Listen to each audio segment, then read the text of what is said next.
Father, and of the Son, and of the Holy Spirit, now and ever, and to ages of ages. Amen.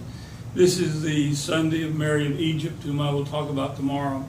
But it's interesting that the saints book that I read, the Prologue of Origen, has two saints tonight that in the little Manaean list of the Synaxian Syrian list from the Liturgicon of the Antiochian Church has them listed last night.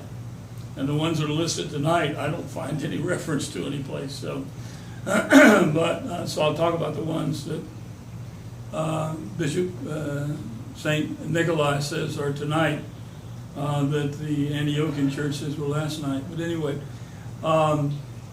the Epaphroditus was an elderly deacon in Thessaloniki during the persecution of Diodorus, or Diocletian, I'm sorry.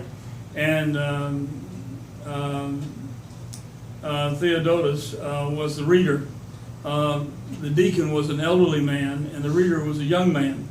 But during the persecution, they were hauled before the judge, and they both declared joyfully that they were Christian, knowing that it would take their lives. And so they were put in prison and starved for a long period of time, and finally hauled out and sentenced to death by drowning.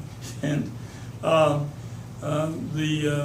elderly deacon said, "Oh, thank God, it's going to be a second baptism, and I am going to be purified of all my sins." And of course, they were wrapped in chains and attached to stones and thrown in the water.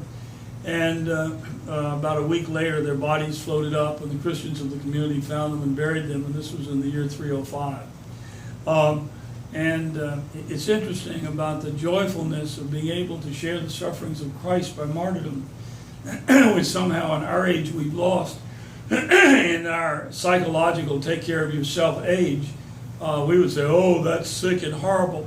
But for Christians, to be faithful to Christ, notwithstanding whether you are killed for it or not, because you will join Christ in the kingdom of heaven for eternity, seems to be a foreign thing, even to lots of Christians today, which is really a sad thing. In the name of the Father, and Son, and Holy Spirit, both now and ever, and to age.